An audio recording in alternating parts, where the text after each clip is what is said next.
Welcome to Timed Out with me, Melinda, Farrell, and Lachlan, McKirdy. Lockie, thanks for joining me for this whip around the world of cricket this week. And even when it's a quiet week in cricket, it feels like there's still so much happening. I was fully excited for this first test, but it's almost like it's been overshadowed by so many other stories in the world of cricket in the last 7 days. It's amazing, and we've got a lot to get through today, so I cannot wait to get started.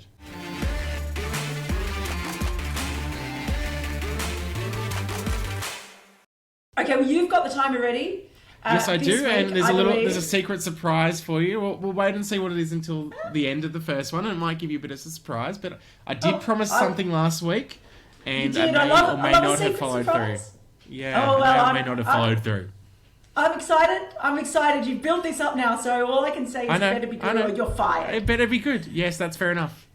Okay, first up this week, let us talk about the story that has really sort of overshadowed everything, and unfortunately even overshadowed the first test between England and New Zealand, and that is the case of Ollie Robinson, whose tweets several years ago when he was 18 and 19 years old, which were pretty horrible tweets. There was racism, sexism, Islamophobia, all sorts of things in there. That has now, that emerged, really overshadowed what was on the field, a terrific match for him. He's now been suspended by the ECB while they carry out an investigation, mostly surrounding, whether he was contracted to a county at the time, or it might have been while he was between two counties. So they haven't, unlike a few people out there saying he's been cancelled. No, he hasn't. He's been suspended while they actually work out what, if any, penalty should apply. And even Boris Johnson, the Prime Minister, has weighed in on this, saying the ECB are over the top, the Culture Minister, everyone having their opinion. What have you made of all of this, Lockie? Well, I think the ECB have almost been caught between a rock and a hard place. Like, they had to come down hard on this, because no matter how young he was at the time or whether he was contracted, the context and the subject of the tweets were absolutely abhorrent. And I think that's something that universally has been agreed. I think there are some people who are trying to make excuses for the tweets, saying, oh, he was young, he didn't understand what he was doing. And to a certain extent, he said that in his apology, and he apologised for that really directly, which was good to see how quickly he came out after play. I think it was on Sky Sports, and came out with that written statement, which I think was an important first step for him. And I think what the ECB have done is what they had to do. They had to come out and take a hard stance to make sure that they could fully investigate that. And I don't think this will be the last we see of Ollie Robinson playing for England. He was fantastic in that first test purely on the field, but they'll take some time to sort this out. I think it's the right thing to do, and once it's fully completed, once the investigation is completed, I'm sure we'll see Ollie Robinson back in the English cricket team. I mean, there are a lot of players in world cricket who have probably done worse than these tweets as well, and they're still playing cricket. Well, that's true. And the wider context of this, of course, there's a racism investigation at Yorkshire. There have been issues with what's been seen as institutional racism involving umpires. There's various programs about stamping out discrimination in all forms. They took a big stance on Black Lives Matter with all the things that Mikey Holding and Ebony Rainsford Brent said on Sky, that won a BAFTA just this week as well. So in the context of all of these things happening, you look at Michael Carberry and the former England opener, and what he has said about the racism that he has suffered in the game. So all of these things have happened. I think you're right, that it was a difficult thing. The ECB had to kind of show that they were willing to walk the walk. There it is. I told you it was going to be something special. Timed out. That is timed out by Ian Bishop. There's worse ways to be timed out. Yeah, if I'm going to be timed out by anyone, I would be quite happy to be timed out by the great Ian Bishop. So excellent work there by you, Lockie. You are safe and you're not fired for another week at least. Tick. Okay. I'll tick that box. Fantastic. While all that stuff was happening off the field around the first test, there was some action on the field as well, although some people felt there wasn't enough action, particularly when it came to the fourth innings chase or non-chase by England. It's always a thing when you have declarations in a game. People are going to argue about whether or not someone should declare, when they should declare, how much they should set, how much time they should give them to chase. and everyone becomes experts on that. A lot of people felt that there was nothing really to lose because his match wasn't part of the World Test Championship. No one cared about the World Test Championship a year ago, and now all of a sudden everybody cares about it. So that's been pretty interesting to me. Look, at the end of the day, you have to take into consideration the conditions and the way the pitch was playing. It was up and down. Joe Root said scoring 3 and over was never going to be easy on that. But I can understand why some people may feel that, look, if there's a time you can go for it, it's now. But you also look at a 2-match test series. You go into the second test, 1-0 down. It's pretty hard for you to win it. You can't win it. You can only draw it. Definitely, and I guess my main concern is that it just kind of overshadowed how incredible the Devon Conway performance was in the opening 2 days. I mean, it was quite remarkable just how well he batted for his first ever test match, and the fact that he brought up his double century in his debut test off a 6, and he almost became one of the first batsmen to carry his bat in a test debut, only to be run out by what could almost be called a Joe Root mistake, that he didn't take the bows off properly cleanly. He almost gave him that life. It was just the most incredible innings, and I want this to become the Devon Conway test, because it was just a remarkable way to mark your test debut and put your name on the international scene, because it was one of the best innings I think I've seen for a long time in England. Yeah, well, it's a great story as well, a remarkable story of Devon Conway having left South Africa and gone to New Zealand. The other thing in the test too, we saw some terrific bowling.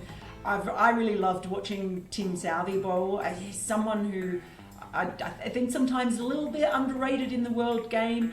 Trent Boult often will get lots of headlines as well, point of difference with what he does, but Tim Southee was outstanding. Seeing Kyle Jamieson, that was incredibly exciting to sort of watch him. We said he was one to watch, and we were looking forward to seeing him perform, and I don't think he let us down. So there were lots of very interesting things. England's batting is still a worry early on. Lots of concerns there still ahead of the Ashes, that's for sure. And of course, the other thing I love about this is that everyone's talking about the Ashes over there already when they've still got to play another test against New Zealand. And they've got a whole India series as well, so anything really could happen there. Yeah, but it's always the Ashes we've got to look forward to, Mel, and if they can repeat that sort of performance, I would be more than happy with that.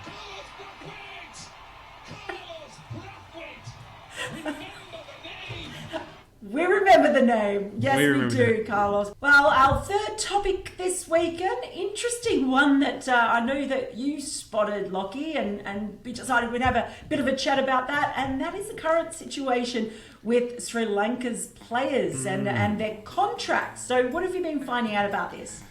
Well, it's really interesting that when you look at it, Sri Lanka, the men's team in particular is what we're talking about here.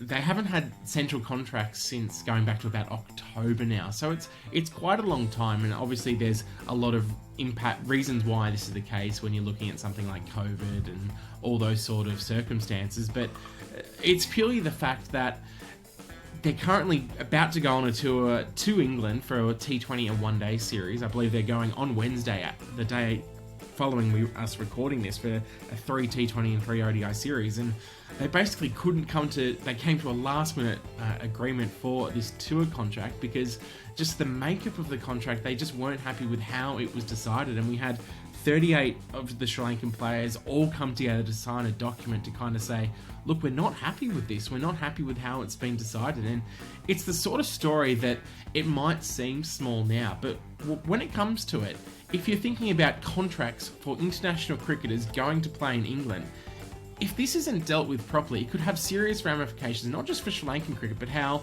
other cricket boards around the world deal with their cricketers and how they get paid. Yeah, no, one of the things that's interesting with me is that the board wants it to be, hasn't actually told them what their contracts or how they score on the different elements of it. The players want it to be decided on fitness and performance, but there are other elements that the board has implemented, like leadership and potential, those kinds of things. What interests me with this, you can understand why the players would want to know, even if they don't get their way with just having those two elements decided. When you've got these other things as well, I mean, if you don't know what your score is, how do you know where you're meant to improve, where they see you as lacking?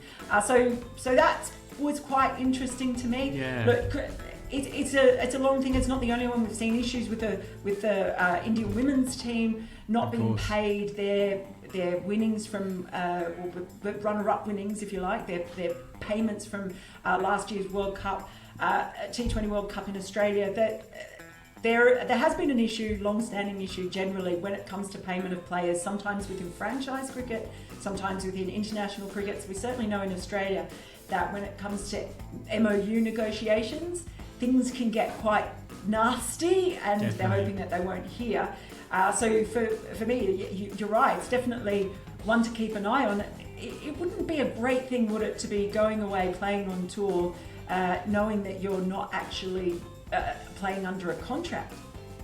I know, and I think the thing that you pointed out is something that really sticks to me, the idea of they don't know where to improve. Like when you've got 30% of the rating system coming down to leadership, professionalism and future performance, they're not thinking they can measure. That's fairly subjective. Yeah. Oh, they're also subjective. They're subjective. They're subjective. Perfect. Stressing me out. Now Ian Bishop's stressing me out.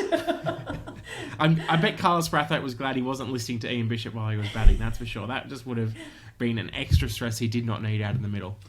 I don't know. I reckon Carlos Brathwaite probably has that as his ringtone. Yeah, this is true. If there's anyone in world cricket who could deal with it, it would be Carlos.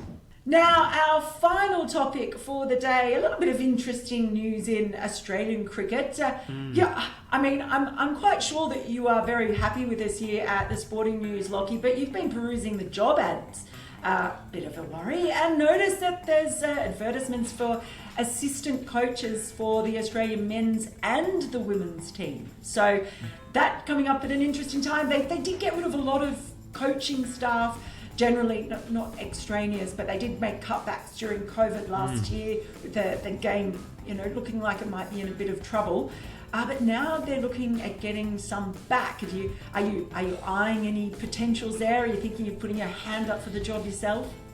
Well, Mel, you've come into Sporting News and I've just gone, no, this is untenable anymore. I've got to get out of here. I've got to find a new job. And I was searching the job boards and assistant coach Australian women's team. I mean, if there's an easier job in cricket, I wouldn't want to know it. You wouldn't have to do anything in that role. That team would just take care of itself at training and game days, and they just win after win after win. But some of the key responsibilities that they've included in the job ad include support player improvement, develop game day preparation, implement training drills, drive squads and teams' performance, and play an active role in a strong coaching team. And obviously there's the assistant coach role for the men's and women teams that have both been put up, and they're pretty much the same role for both teams that they're looking for. So it'll be very interesting to see who they're sort of looking for with this role, whether this public posting of the ads is more a box ticking requirement in terms of they have to publicly advertise it, because it's very clear for the men's one, for example, they've got led by Justin Langer and Andrew McDonald, and for the women's one, obviously you've got Matthew Mott there as well, who's been doing a stellar job. So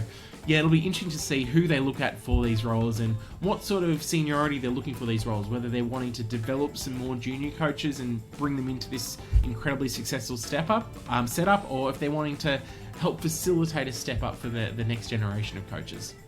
Yeah, there's also been talking about the succession planning as well, perhaps also for the Australian men's team, with the reports that emerged in the Sydney Morning Herald about players perhaps being unhappy with Justin Langer's coaching style. We know that he is quite a unique character, and Andrew McDonald, who's there, he's very popular with some of the players as well. One interesting thing, I've spoken to players who've talked about in the past, particularly around the last Ashes in England, there were so many players who were being brought in and sort of circling through as coaching consultants, whether it be the likes of Steve Waugh, Ricky Ponting, a whole heap of players, meant to inspire.